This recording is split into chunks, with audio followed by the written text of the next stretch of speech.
할렐루야. 하나님 아버지 감사합니다. 하나님 오늘도 우리에게 새 하루를 주시며 이 새 하루를 살아갈 수 있는 하나님의 능력과 은혜로 덧입혀 주시니 참으로 감사합니다.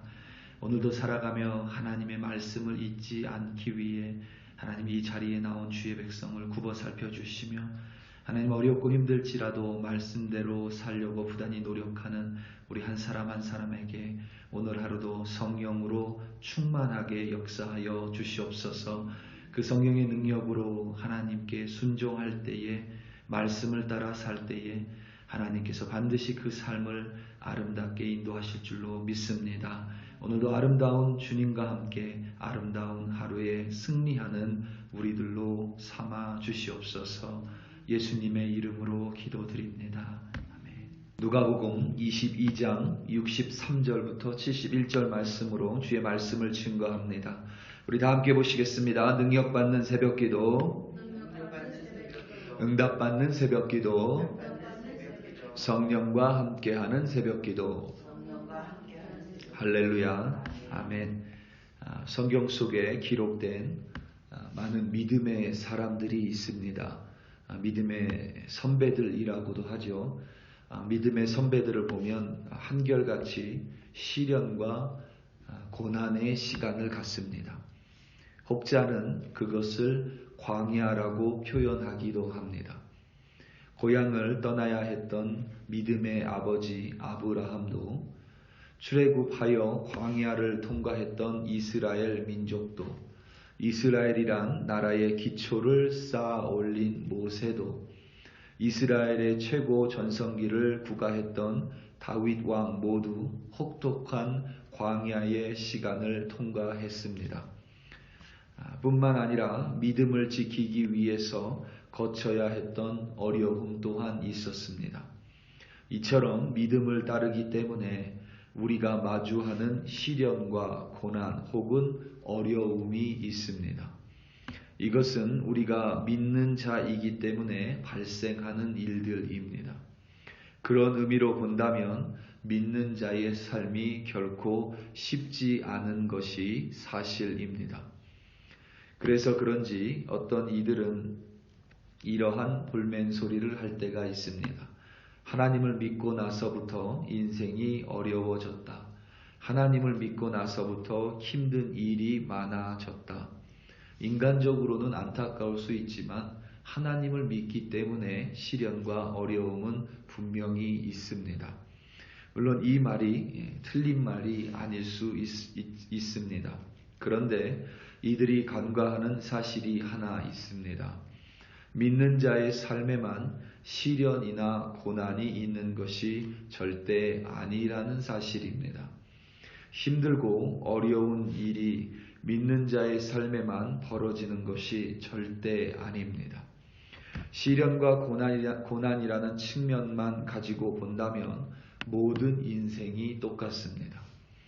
만약에 아브라함이 하나님의 말씀에 순종하지 않아 믿는 자들의 아버지가 안 되었다고 해서 그의 인생에 광야와 같은 시련이 없었을 거라고 누구도 장담할 수 없습니다.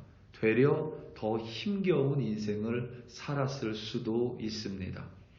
오히려 더 거센 풍파가 그의 인생에 가득 채워졌을 수도 있습니다. 이스라엘 민족 중에 자신은 애굽이 좋다며 출애굽할 때에 애굽에 남은 자들이 광야를 통과하지 않았으니 그들에게는 항상 먹고 마실 것이 많았을 거라고 우리는 막연하게 예상할 수 없습니다. 애굽 사람 자체도 홍해를 건너지 않았지만 그들의 삶에 분명히 시련과 고난이 있었을 것입니다. 다윗은 왕이 됐기에 10년 동안 목숨을 건 도피 생활을 했습니다. 왕으로 기름 부음 받았기에 거쳐야만 했었던 시련이고 고난입니다. 사울 왕은 반대로 모든 사람이 기뻐하며 모든 사람이 동의하여 이스라엘에서 뽑은 첫 번째 왕입니다. 그만큼 사울 왕은 많은 이들의 축복을 받았습니다. 그런데도 우리가 사울 왕의 인생을 보면 그 인생이 참 고단했습니다. 믿는 자의 삶에서 벗어났지만 사울 왕은 오히려 미치광이로서 더 힘든 인생을 보냈습니다. 종종 사람들이 결혼할 때를 보면 흥미로운 사실이 하나 있습니다. 결혼 전에 서로 죽고 못 살아 결혼하려고 했는데 양가 집에서 무척 심하게 반대하는 남녀가 있습니다. 서로 이들이 헤어지게 하기 위해 많은 노력을 기울입니다. 그런데 이 남녀가 사랑으로 그것을 극복합니다. 그러면 이들 부부의 생활이 순탄해야만 할 것 같은데 그게 꼭 그렇지만은 않습니다. 이들 부부는 때로는 서로 싸우고 서로 힘들게 하며 종종 파경으로 그 끝을 맺는 부부도 있습니다. 반대로 남녀가 주변에서 받을 수 있는 모든 축복 속에서 결혼을 합니다. 양가 부모님도 너무 좋아해 주시고 주변 친구들로부터 부러움을 한 몸에 받으며 결혼하는 부부가 있습니다. 그렇다고 해서 이들의 결혼 생활이 항상 꽃길 위에만 있는 것 또한 아닙니다. 이들 또한 동일하게 싸우기도 하고 다투기도 하고 동일하게 파경으로 끝나기도 합니다.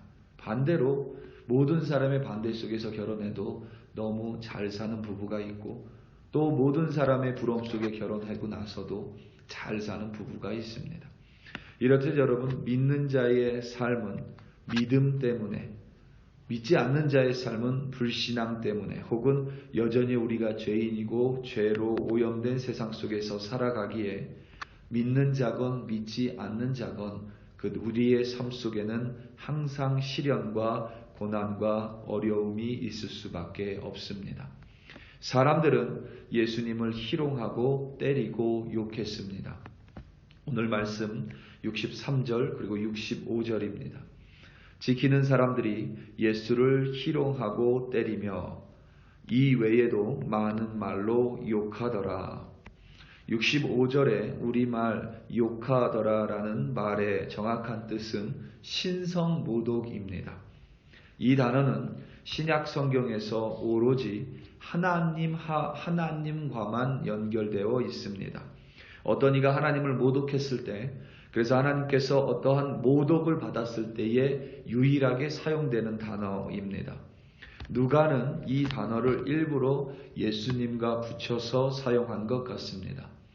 예수님은 인자, 선지자, 왕, 하나님의 아들, 메시아, 즉 구원자이셨기에 신성모독의 욕을 들었습니다. 조롱당하셨고 구타당하셨습니다. 예수님께서 메시아가 아니었다면 듣지 않았을 욕이고 조롱이고 구타입니다. 그런데 예수님께서 만약에 메시아가 구원자가 아니었다고 해서 그의 인생에 희롱과 조롱과 구타와 욕먹음이 없었을 것은 결코 아닙니다. 만약에 예수께서 메시아가 아니었다고 해서 그의 인생이 결코 평탄했을 리가 없습니다. 지방 갈릴리의 나사렛 이라는 작은 마을에서 가난한 집안의 가장으로 태어났습니다. 줄줄이 동생이 태어났습니다. 그의 인생은 여러분 결코 쉽지 않았을 것입니다. 이처럼 믿는 자이거나 믿지 않는 자이거나 모두의 인생에 시련과 고난이 있습니다. 중요한 점은 그 시련과 고난의 끝이 과연 무엇이냐는 것입니다. 믿지 않는 자들에게 시련과 고난은 때로는 그들에게 삶의 교훈을 줄 수도 있습니다. 혹은 시련과 고난이 아무런 의미가 없이 끝날 수도 있습니다. 하지만 믿는 자들에게는 다릅니다. 믿는 자들에게는 시련과 고난 가운데 하나님께서 함께 계시지만 그 시련과 고난, 어려움 끝에는 반드시 하나님께서 역사하시는 영광의 빛이 있다는 사실입니다. 오늘 말씀 69절입니다. 그러나 이제부터는 인자가 하나님의 권능의 우편에 앉아 있으리라 하시니 아멘. 예수님께서 사람들로부터 조롱당하시고 사람들이 예수님을 때렸습니다. 구타했습니다. 그들은 신성 모독의 말로 예수님을 욕했습니다. 예수님은 메시아이셨기 때문에, 하나님의 아들이셨기 때문에 그 모든 것들을 온 몸으로 받으셨습니다.